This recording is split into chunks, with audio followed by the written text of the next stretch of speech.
Through our exploration of the hospice story, we've learned how comprehensive hospice care can be for families, from basic medical and physical needs to end-of-life care planning and emotional support. Hospice covers it all.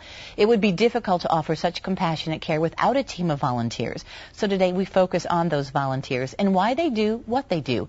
Molly Ingold is the Vice President of Administrative Services with Hospice of Central Ohio, and she's here along with Rick Rieser, who is a volunteer with the program there. It is a pleasure to have both of you here. Thank you. Thanks for having us. And Molly, how important are volunteers like Rick to your organization? And you told me you actually have a pretty staggering number. We have about 300 volunteers. And I'm just amazed, and how wonderful. We cannot do what we do without the volunteers that we have, like Rick and others. There would be a lot of services that we couldn't offer, and obviously you would understand that one of those would be the patient companion who spends time at the patient's bedside or playing games or whatever it might be. And Rick can probably tell you a little bit more about that, too. Rick, before I do get to you, Molly, you mentioned different kinds of volunteer services. So it's not just visiting with the patient. If some folks feel that that isn't their type of volunteering, but they want to help, you have other ways? We do.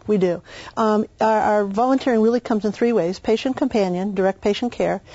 We have bereavement services, which means we're working with the family after the death of their loved one, and we connect with them to try to stay in touch with them and at least for a year to kind of make sure they're going through the transition of the first birthday and the first Christmas and things like that. Things that are really, as you said, milestones in someone's life. Exactly. So patients connect with family people, and we have our annual kids camp where we have children who have experienced a loss. It might be a dog, might be a grandparent, a parent, a brother, a sister, but something where they've experienced a loss, and we couldn't pull the camp off without our volunteers. They are a major part of what we do. Well, Rick, apparently you are much wanted.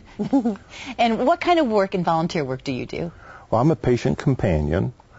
Started out not even thinking about that. I started out as a courier delivering mail between offices. And they asked me to take some training, and I reluctantly did that. But I did, and I learned so much, and then I reluctantly took an assignment, and I'm hooked. You're hooked. Because the visits with the patients that we do on a regular basis, I can't tell you how appreciated they are, not only by the patient, but by the family members of that patient and the caregiver. But is it difficult knowing where families are in their life when you have to visit with them and be, hold their hand and be with them? Does it fulfill you? Oh, very much so. When you start out, you don't know what to expect, and you go in and you try and be a good listener, which for some of us is a little bit more difficult than others. But you listen, and you listen to the patient, and you listen to the caregiver, and it's amazing what directions you can take off on.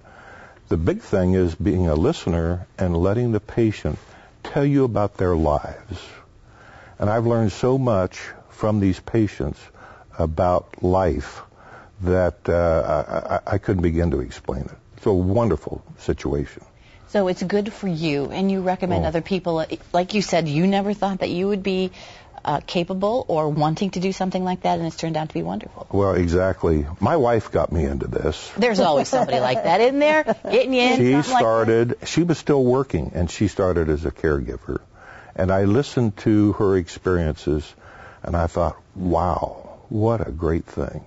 And prior to that, we had her mother under hospice care several years ago, and we saw what that meant not only to our mother-in-law, but meant to ourselves, and the follow-up work that they did. It was absolutely wonderful. And we always felt that in some way, and whether it be monetary or volunteer time, that we would support hospice. You wanted to give back. So, exactly. Molly, there may be folks out there who are wondering if they'd like to volunteer. Maybe start slowly, maybe work up to being a companion. How do they do that? They would call our office at Hospice of Central Ohio. We have an 800 number, which is 800-804 2505, I believe. We've got it right there on the Great, screen. thank you. And again, Gail, I think you said something that's really important, and so did Rick. Sometimes thinking about being with a patient is too overwhelming at first.